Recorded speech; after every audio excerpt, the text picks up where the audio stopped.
I got stripes, stripes around my shoulders. I got chains, chains around my feet. I got stripes, stripes around my shoulders. Hello, everyone. Hello, I'm Johnny Cash. Welcome to episode 10. This is episode 10 at Folsom Prison by Johnny Cash. Aye. Yes, indeed it is. So this is his first live album. I didn't know that. Are you sure? Yeah, it says that. It's the first sentence. Okay, cool. So, yeah, live album recorded on January 13/6. I don't know why I have a 6. January 13/6, 1968. Recorded or released on Columbia Records. Genres include outlaw country, That was good rockabilly, country. folk. Outlaw country is the coolest country, bro. I feel like we now live in like an outlaw. Like, what kind of music do we have now that's outlaw? Rap? Yeah, just rap. Mm-hmm. What's happened interesting? to outlaw pop? That was never a thing. Well, it needs to be. The thing that's interesting about country music is that it's kind of had like a complete role reversal. This used to be like the criminal, underbelly who were like shooting the cops and doing all the crimes. Cowboys, but like the rough and tough type, not the. But now it's like not the now it's the music that people who love cops listen to. You know what I mean? Now like country stars are like back in the blue and driving with those blue stripe American flags on the back of their trucks. Like Johnny Cash and a modern day country star would not have gotten along at all. And that's what makes Johnny Cash freaking awesome. Right. There's a conspiracy theory that the CIA planted like modern day pop country after 9/11 happened to like increase patriotism. Because before 9/11, that is true. Country music wasn't as crazily like patriotic. No, pro-America. That is a real conspiracy theory. I know.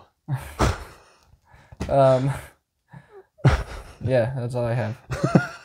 No, it's not. You have way more. Well, is it my turn again? There's no turn taking. It's just casual conversation. Teacher. Okay, go. Yeah. So recorded in January, released on May 6th of the same year. Cash played guitar, sang, and played the harmonica. June Carter was that female vocalist. Strange. Marshall Grant on bass, and W.S. Holland on the drums. I think there was also some other people that were there. I know he showed up with Carl Perkins. Prisoners. No, like actual famous musicians. Carl Perkins he showed up with, who played a show. This is interesting. He did 2 shows, and only 2 of the songs from the second show made it onto this album because they were all tired and they played worse. But they did a show at 9:40 a.m. and another one 3 hours later. And Carl Perkins had played in the middle, and I think he played electric guitar in a few songs. So what? None of those are in, are they? Yeah, he plays electric guitar in a few songs on this. Okay, Blues. Yeah. Okay, yeah, that's right. Produced by Bob Johnson, who worked with Bob Dylan and Simon and Garfunkel. Shel Silverstein wrote 25 Minutes to Go. Yeah. You knew that? Yeah, it says in the album. That's very interesting. A buddy of mine actually recommended me a country album where every song is written by Shel Silverstein. I know, you told me about it. Interesting. I didn't know that Shel was in the country world. Shel. Good old Shel. Good old Shel. Yeah, so produced by Bob Johnson, who worked with Bob Dylan and Simon and Garfunkel. Hey, you know who that is now? After you told me about him, yeah. Engineered by Bob Brault and Bill Britton, so a bunch of BBs. Bob Brault, Bill Britton. Reviews range from 8 to 10. Definitely an orangey to red. Good. Cool. He became interested in recording an album in a prison after he saw a film about the prison. And then it took him about 10 years later to actually get his first opportunity to record an album inside the prison. But that is so sick. That is so Johnny Cash. Inmates would write to him and say, hey, come Had he been to prison? No. So he was more... He wasn't a poser, was he? He definitely had a sympathy for... okay. The downtrodden. The poor and the downtrodden, yeah, sure. But he actually... This may have been his first live album in a prison, but it was not his first performance at a prison. Yeah, I heard about that. 1957 was his first one, and he played at several others after Folsom too. So, his popularity between 57 and this album, which was 68, kind of declined due to drug abuse. Yeah. But he turned his drug problems around and requested to perform at Folsom, and things started to look up for the young fella. Ronald Reagan was in town at the time, governor of California. He visited the band a day before their performance to offer encouragement. Dang, Visited that them dude at their is hotel old. or at a dinner or something. Oh, he's dead now. But okay, so I just looked it up. He did have a few run-ins with the law, but nothing that ever. It was just misdemeanors. Nothing that ever got him in prison, and each was only just a one-night stay. Hey, like that's everyone. Like public drunkenness, for example. Hey, that's everyone. That's an honest crime. Right. That's what I. What is this article, bro? I'm out of here. Why were you on there? It was it's supposedly a list of his prison sentences or his crimes, but instead it was random artists. Yeah, I'm sure there was speeding, drunk driving. That wasn't even illegal back then. That wasn't even illegal back then. I bet there had to be some sort of law. Like, you couldn't just get wasted and then go drive. I bet they just called it public intoxication. Tell you what, in the mid-1960s, you sure could, boy. Well, sounds like better times. That got away from my us. God. Yeah, Johnny is an icon. He's a legend. He's probably the biggest star of country in like country history. He's the only guy that people are like, yeah, I don't really like country, but yeah, I like Johnny Cash. All right. Yeah, Johnny Cash is cool. Yeah, So this is interesting. You know how Folsom Prison Blues has the line, I shot a man in Reno. Just to watch him die. Did not fly with people after the JFK assassination. And so the label remixed the album or the song to take that line out, and Cash protested. He was pissed. Yo. Kind of crazy. But it was in. Huh? It's in the album. So he got his way? Well, in the album it was fine, but in the song, because it was released as a single. Oh, as a single. Oh, okay, gotcha. So, it was playing all over the radio, and the radio declined after JFK's after people hated it. So, but a couple interesting things though. He was kind of known as the Man in Black. Yeah. For always wearing black stage outfit. So. Yeah, that's cool. Just like you, wearing black and highlighter I'm the Man yellow. in Black today. I have more black than you. Well, I call it a nickname, so. All right, fair. On December 4th, 1956, well before this album was recorded, Elvis Presley dropped into the studio while Johnny Cash, Carl Perkins, Jerry Lee Lewis were all in an jamming and recording. Wow. And Elvis Presley showed up and started an impromptu jam session, and the tapes were left on the table and later made into an album called The $1 Million Quartet, which is an amazing album. Really? Yes, absolutely. Johnny, Carl Perkins, Jerry Lee Lewis, and Elvis Presley. All I've never heard of Carl Perkins, stars, to be honest. 4 stars at the time, so huge stars at the time, so holy shit, he looks fucked up there. What is that? Somebody take that picture down. You shaming my man right there. Let me look at it. Let me see if he has anything that I know. Yeah, blue suede shoes. Oh, okay. Gotcha. Super huge song. So, other than that, I just feel like the album gives the same kind of vibe as like metal and punk in terms punk of like, again. Everything's punk, eh? In terms of like the headbanging. It's definitely like how punk is. You know, there's 2 types of counterculture. There's like hippy dippy, like peace and love counterculture. Then there's like punk counterculture, which is like, I'm going to punch a cop instead of like hand a flower to a cop, you know? This is more of the punch a cop style of counterculture. This album? Which is more in line with the punk style of counterculture. Well, I just think like that, like even in metal, like the headbanging of the whole album, you know? You're headbanging to... Dude, I was headbanging. To a long woman in a, long veil, black veiled woman. No, not that one. There's some slower ones on there. But yeah, and I love the slow ballads. It's funny to think like you have these prisoners, and honestly, typically people don't like live shows as much often because the sound quality is worse, and you get like clapping and cheering and jeering, and it's kind of annoying. But that's what makes this freaking album. It makes me It's feel so like more fun. there than any other album. Because the idea of like him being playing out of prison and all dude, these people it's are so prisoners and they're cheering and they're like any snickering or cheering or mockery is interesting because because of the setting. What just happened?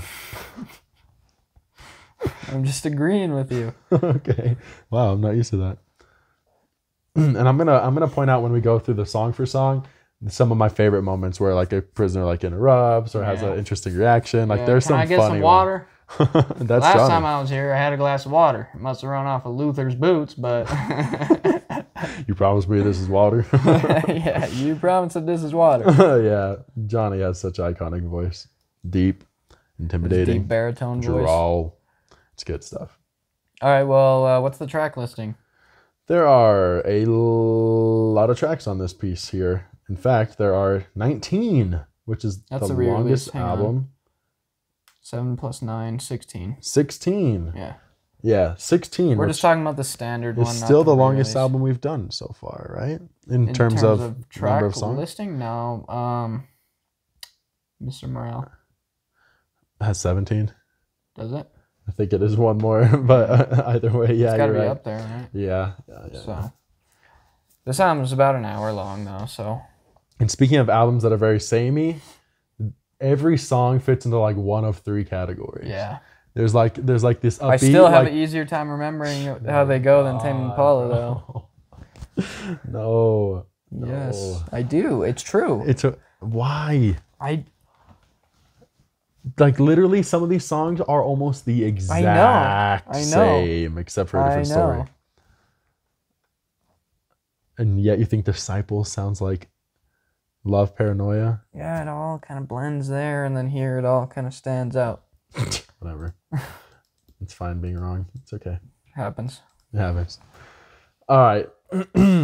So with that said, let's talk about track number 1. Number 1. Folsom Prison Blues. This is probably the one song that almost everyone probably knows. This and Jackson. I would say also Cocaine Blues. It's one of his most famous songs. Okay. Yeah, this is one of the main archetypes of the songs on the album.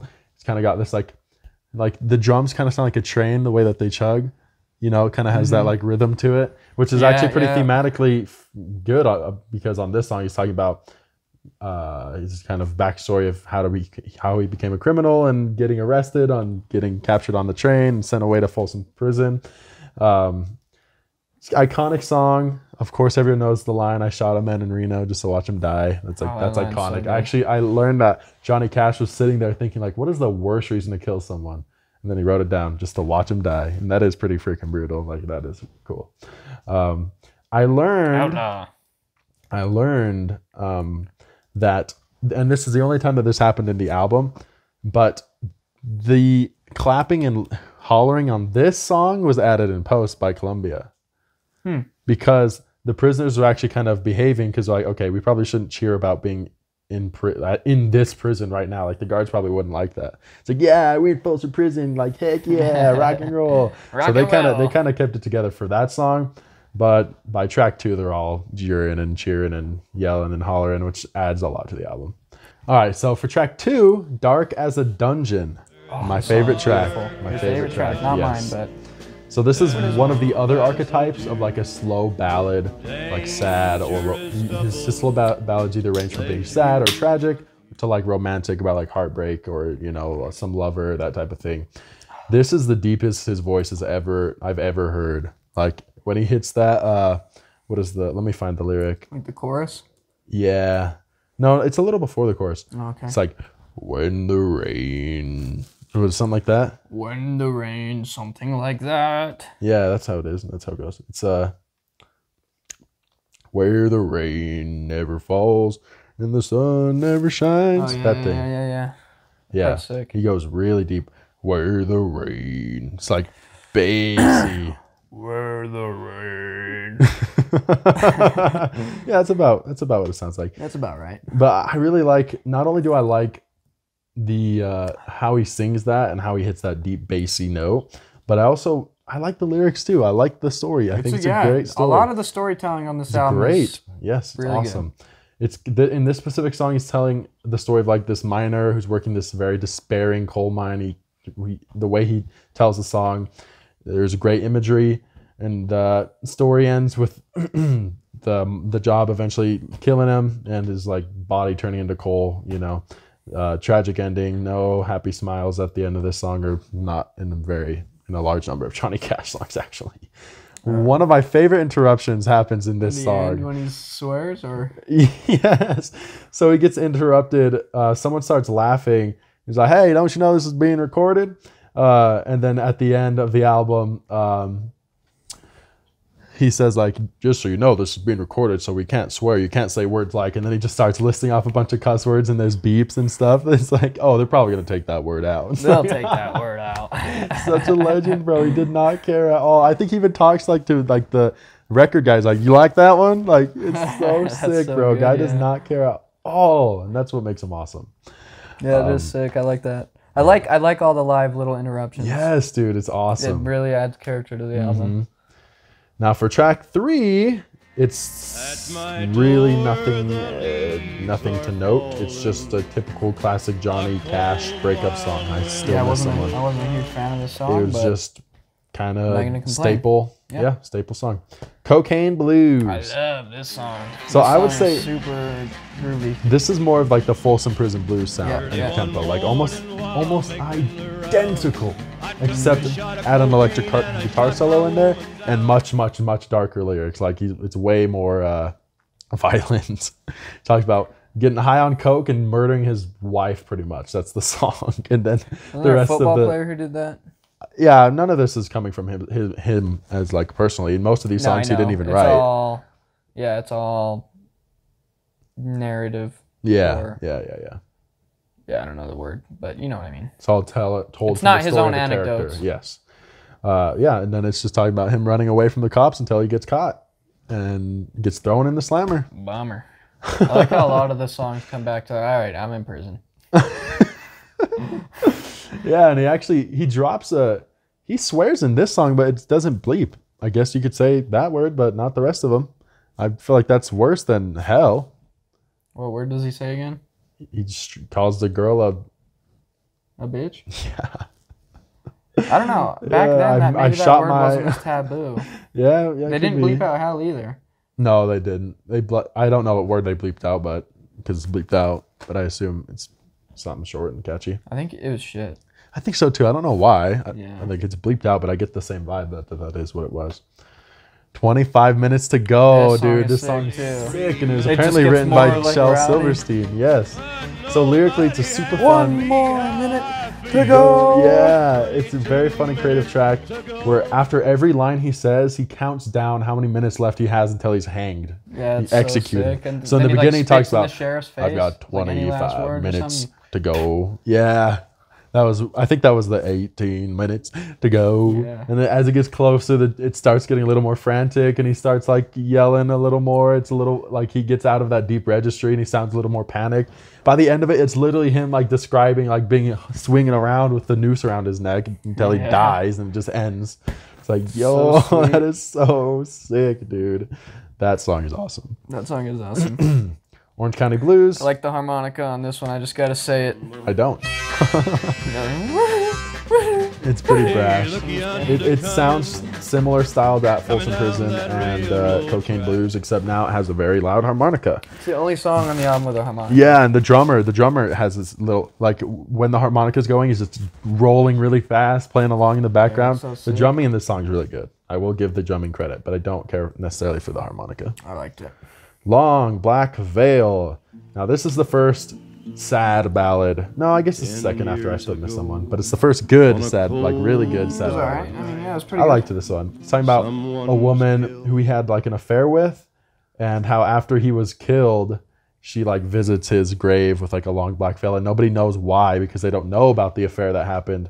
And this is probably my favorite interruption of all of them because it doesn't reveal the woman's connection to Johnny Cash's character until about maybe 3/4 into the song. He says like, I had like my wife's best friend around my arms, which is described. And then everybody starts cheering. Yes, someone starts like applauding. He's like, was one of you guys applauding? just starts cracking up. It's like imagine the type of dude you'd have to be to hear that, oh, this woman is actually his best friend's wife who's sleeping with him. Let's go, Johnny. Like, these prisoners did not give a crap about anything, bro. They were a lot of fun. I like that. I laughed too, dude. I was laughing throughout the whole album. Yeah, and his laugh is kind of contagious too. Yeah, it's like it's not like this deep bassy laugh. It's kind of this cute little country chuckle. A little country chuckle. Yes. Send a Picture of Mother is actually written by Johnny Cash. I saw. I think that is one of the best songs on the album. It's another one of the slower ballads. And the story is there's two prisoners. I presume they're both brothers, and one gets to go free because his sentence is up, but the other one is stuck because he tried to escape. So they increased his sentence for life. And it's pretty much him telling his brother, like, for the last time that he sees him, you know, what he wants him to say to his dad and to his mom and to all his loved ones, and, you know, telling them, you know, that he misses the family, and of course asking and requesting that his brother sends a picture of his mom, who is like the main person he misses. I also like the line where he talks about tell him that I'll be home soon, like, because, you know, them knowing that he's locked up forever would just be too tragic for them to bear. So it's a great song lyrically. It's a good one. I think that's one of the best ones on the album. I agree. The Wall is another one of the best ones. I wasn't super crazy on The Wall, but it's not terrible. The twist at the very end, I'll get into it, but that caught me. I would say I like the song better than the album. Songs on the album. No, this album. Oh. Oh, yeah. Definitely. So, yeah, this song is about a character who's noticing his friend who's kind of, you know, off kilter, a little strange dude, and he'll like go up against the prison wall and like talk to himself and say, I'm gonna get over this, you know, I'm gonna escape someday. And the warden and everyone's telling him, yo, don't even try it. No one's ever made it through. It's not gonna happen. And then in the end, towards the end of the song, the friend tries, of course, in typical Johnny Cash fashion, or country rather, does not work. He dies. He literally dies. And at the end of the song, let me just pull up the line because I don't want to misconstrue it because it is really good. The Wall, Johnny. Good idea. Cash. Thanks. What? No, that's genius. Thanks, bucko. God, what is the formatting of genius? Like, okay, good. Okay, so it's just the last few lines, and it totally changes the way you look at the story and the way you look at these characters. It says, the newspaper called it a jailbreak plan, but I know it was suicide. Which is like, dang, suicide. It's like, wow, dude, that guy was just trying to kill himself that whole time. That's dark in typical Johnny Cash fashion, very dark. But that's what made the song. That line gave me chills when I heard that. I'm like, dang, that completely changes that. I think this was the first song I added to my likable, even though it ended up not being my favorite, but it is one of my favorites. Now we get into the third and final category of track, which is like the funny, like the silly, like lighthearted little jingles. Dirty Old Egg-Suckin Dog. Well, he's not. This guy basically describes in one song how I feel about all dogs. Oh, he's shaggy. Yeah, unfortunately, that's not inaccurate. He just talks about how he has this ugly old dog. I like how Eats like a hog. In the last song, he talks about, you know, they say a dog is a man's best friend if you don't have anything better, or like don't have anything else. It's just a funny sneer. But yeah, it's pretty much just him talking about his ugly dog who keeps like breaking into his hen house and eating the eggs and eating the chickens. And in the end, he gets tired of it and he shoots the dog. I like the song. Something about this song is he sends him to that. About right. He sends it to that great chicken house in the sky, and the prisoners are cheering. Yeah, you killed that dog, boy. You get him. Oh man, yeah, I'm a dog lover. Aaron is a dog hater, so I knew this song. The first time I heard this, I'm like, oh, Aaron's gonna get a kick out of this one. I love that song. It's a great song. Cheers to that, boy. I'll take a drink in honor of killing that dog. Get me a swallow right real quick. Another funny song is Flushed from the Bathroom of Your Heart. I've been washed Yeah, down the it's fine. street. It's pretty much just him Of using your like funny conscience. metaphors to describe how his lover, ex-lover, like feels about him. He flushed her him from. She flushed him from the bathroom of his heart. He did this. She did this. Boo-hoo. She did that. And it's all funny Okay. metaphors, and everyone's laughing. All the prisoners are having a good old holler. But yeah, I mean, I think it's funny to hear all these hardened, freaking bloodthirsty criminals chuckling and hollering. It adds a lot of charm to the album and to this song especially. But yeah. Oh, and at the end of this song, bro, that He lady, brings on the lady. June Carter, you said? Yeah. She has the most insane voice, Accent? bro. Yes. Yeah, I bro. could not believe people actually talk like that. Well, I'm excited to be back in Folsom. It's like, what? It's like a mix of I'm like, talking with my mouth. yeah, I'm talking with my mouth. It sounds like No, what it you was think weird. like, sounds like what you think like a, a hillbilly like type of crazy I'm accent. talking with my mouth. It's like the most cartoony hillbilly Daggum, accent you ever. got me talking with my mouth. It's like Cletus from The Simpsons. Is that dude's name? It's literally that level of hillbilly sound. I didn't even know people actually talked like that. I think we should just play it because this part is insane. To me. All Like, right. it blew my mind. People actually talk like this. Sing a song Sure with look you. nice. Thank you. I'm glad to be back in Folsom. Well, I like that. The way she like bounces. I'm glad to be back in Folsom. My name is Glad Tom to be back Mater. in Folsom. It's insane that people actually sound like that. All right, on to Jackson, where she actually sings. She sounds much better singing yeah, than she dude. does talking This with song my is mouth. sick. Yeah, Jackson's iconic. I like the Oh, harmony that Jackson. she creates. Yeah, it sounds good. And her like yell is pretty good. It sounds good. I like it. It Yeah, sounds yeah. rough and like tough sound, and yeah, gritty. definitely. Sounds cool. This iconic song. It sounds, yeah, definitely. Yeah. It's another one of the more upbeat songs. Think of like Folsom Prison Blues style. And I like the lyrics too. I thought it was just a love song about them going to Jackson and being happy, but no, it's about them like they fell out of love, so they're both going to Jackson in hope of finding either better people or maybe rekindling it. But mainly they're looking for better people to find, in the big That's city. dope. The brutal honesty of this Yeah. album is Yeah, is dude, something else. it is iconic. It is iconic. Ooh, Give My Love to Rose, That's a good one of my one. favorite of the sad songs. This story I like a lot. So essentially, the character, the narrator, stumbles across his prisoner who served his sentence, but it was in a whole different part of the country. So he backpacked. He tried to backpack, make it all the way to Louisiana to meet with his wife and kid, or lover and kid. I don't know. And he doesn't make it. He dies on the path, and the narrator stumbles across him, and the songs are just this prisoner's dying wish, like, tell my son I'm proud of him, give my love to Rose, give them all my possessions. Like he hands him like all the money he has as he dies. It's a sad one. And It's a like sad 85 cents. one. For real, dude. Back Like, here, then. have all I want. It's like, even in modern day inflation, it's probably like $5. It's like, let her buy some pretty clothes with this here $5. It's a good one. It's funny to think that like you have these prisoners like cheering and laughing in one song, and then like in the next song there are definitely a few who are crying. It's like back and forth emotional roller coaster for them. They're like, oh man, I miss my mama. For real, dude. I can't even imagine. But this album helps me imagine better than any other Yeah, album. it so. really puts you in the feel. I Got Stripes.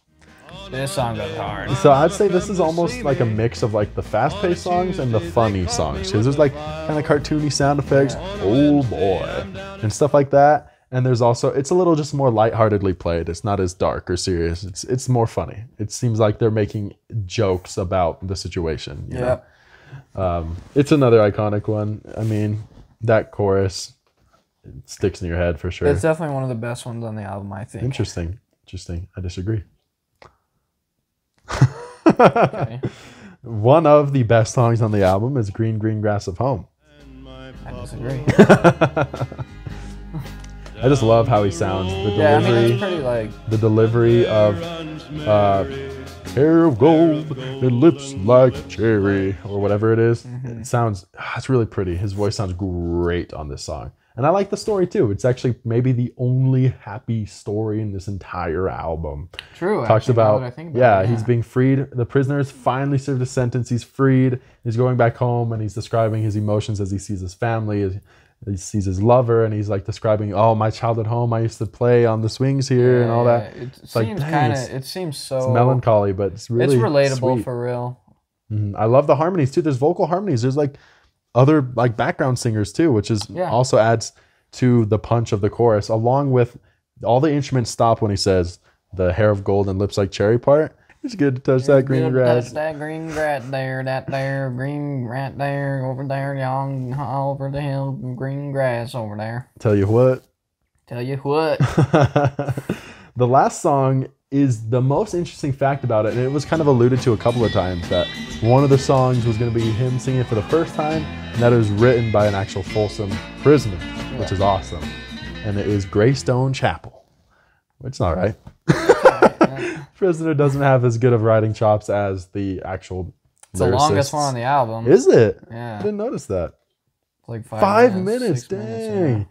But yeah, it's pretty much just the Folsom prisoner describing the prison's church, and how he found God and he feels like his soul is free, even though like he's physically not free. His like soul has been set free. Hell no.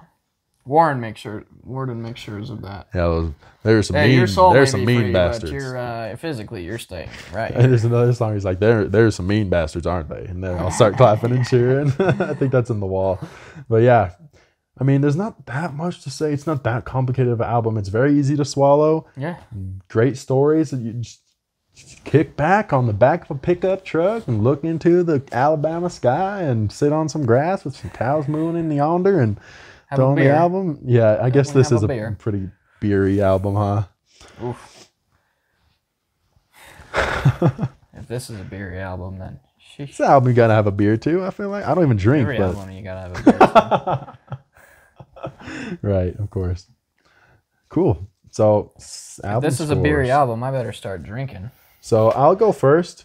Well, you might as well, because I think my computer just crashed. There we go. Okay. I like it. This piece of junk. I like it.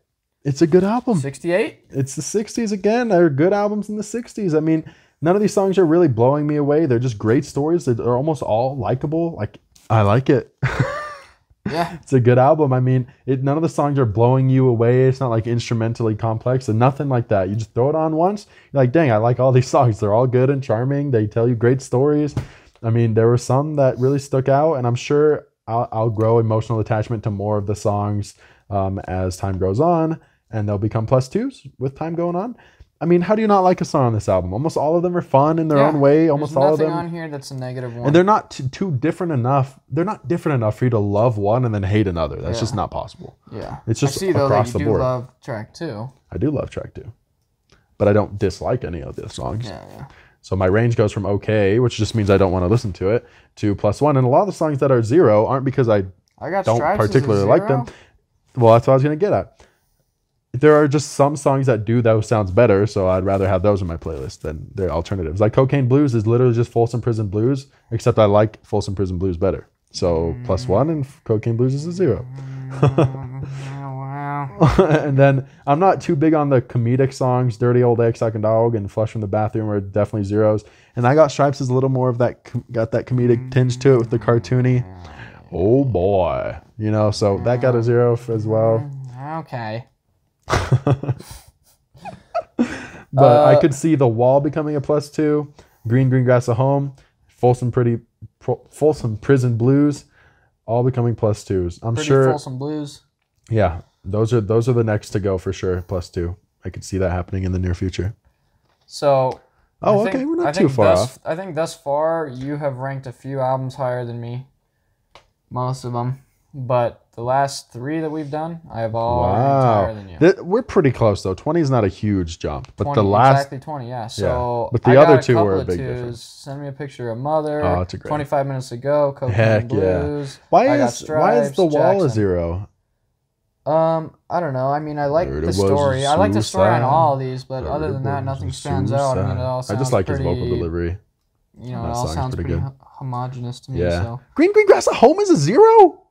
Yeah. Why? Like I said, it all sounds pretty homogenous. But why that and not Give My Love to Rose? Like, what's the difference? I don't know. Give My Love to Rose sounds more... Well, I don't know. Maybe this... I could see this going to a 1. But it seems to me like this is more relatable. Like, Okay. It seems more emotionally touching. This one, sure, but... I mean, nothing really strikes me deep where I don't really reach often. Oh, whatever. On this That's fine, I song. guess.